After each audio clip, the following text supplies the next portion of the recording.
Hi everyone, welcome back to food festival channel. నేను మీ లక్ష్మిని.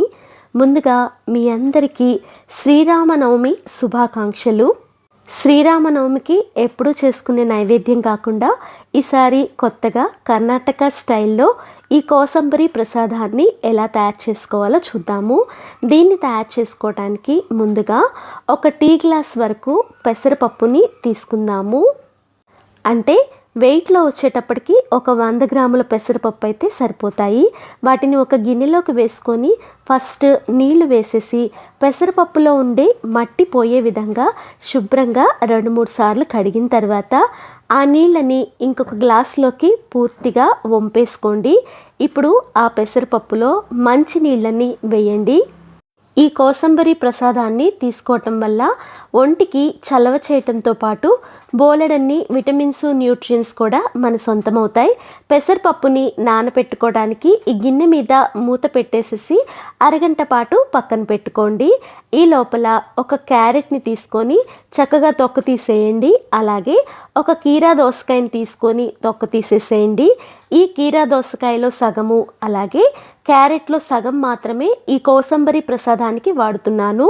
క్యారెట్ని శుభ్రంగా కడిగేసేసి గ్రేటర్తో సన్నగా తురిమేసుకోండి. తురిమిన క్యారెట్ని ఒక గిన్నెలోకి తీసుకొని పక్కన పెట్టుకోండి.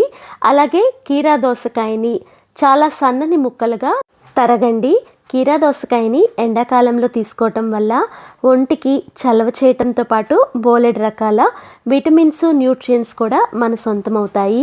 క్యారెట్ని తీసుకోవటం వల్ల ఏ విటమిన్ ఫుల్గా అంది కంటి చూపు కూడా పెరుగుతుంది. అలాగే రక్తం బాగా పడుతుంది. ఇప్పుడు లేతగా ఉన్న ఒక మామిడికాయని తీసుకొని తురిమే దాంతో కొంచెం పెద్దగానే తురుముకోండి. నేను ఇక్కడ మామిడికాయని తొక్కతో సహా తురిమాను. అలాగే కారం కోసం 2 పచ్చిమిరపకాయల్ని శుభ్రంగా కడిగి వాటిని కూడా చాలా సన్నగా తరిగేసుకోండి. అలాగే 4 రెమ్మల కొత్తిమీరని శుభ్రంగా కడిగి చాలా సన్నగా తరిగేసుకోండి.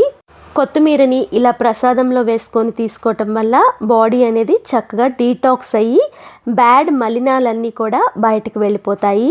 ఇప్పుడు పెసరపప్పు బాగా నానింది. దాన్ని స్ట్రైనర్లోకి వేసుకోవటం వల్ల నీళ్ళన్నీ కూడా దిగిపోతాయి.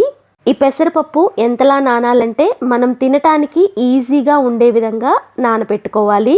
ఇలా నానపెట్టిన పెసరపప్పుని మిక్సింగ్ బౌల్లోకి వేసుకొని కీరా దోసకాయ, పచ్చిమిర్చి ముక్కల్ని కూడా వేసేసుకోండి. అలాగే మామిడికాయ తురుమును కూడా వేయండి. క్యారెట్ తురుమును కూడా వేసేసేయండి. కొత్తిమీర తురుమును కూడా మొత్తంగా వేసి లాస్ట్గా ఒక గుప్పెడి వరకు పచ్చి కొబ్బరి తురుముని కంపల్సరీ ఈ కోసంబరిలో వేయటం వల్ల ఈ ప్రసాదం చాలా రుచికరంగా తయారవుతుంది. అరచెక్క వరకు నిమ్మరసాన్ని కూడా దీంట్లో వేసేసేయండి. ఇప్పుడు ఇవన్నీ కూడా బాగా కలిసే విధంగా స్పూన్తో వీటన్నిటిని మిక్స్ చేసుకోండి. దీనిలో వేసిన నిమ్మరసం వల్ల సి విటమిన్ అనేది ఫుల్గా అంది రోగనిరోధక శక్తి కూడా పెరుగుతుంది. ఇంకా లాస్ట్గా అంటే తినే ముందు 1/4 టేబుల్ స్పూన్ మాత్రమే సాల్ట్ని వేసేసి అంత బాగా కలిసే విధంగా మిక్స్ చేసుకోండి. మీరు ముందే ఉప్పు వేశారంటే నీరు వచ్చేస్తుంది. అందుకని తినే ముందు వేయండి. అంతేనండి, కోసంబరి ప్రసాదం రెడీ అయిపోయింది. ప్రసాదంగానే కాకుండా సలాడ్ రూపంలో కూడా ఎప్పుడు కావాలంటే అప్పుడు దీన్ని తీసుకోవచ్చు. ప్రోటీన్ ఫుల్గా అందించి ఒంటికి చలవ చేసి రకరకాల విటమిన్స్ని ఇది అందిస్తుంది. మీరు దీన్ని ట్రై చేసి మీకు ఎలా వచ్చిందో కామెంట్ చేయండి. వీడియో నచ్చితే లైక్ చేసి సబ్స్క్రైబ్ చేసుకోండి.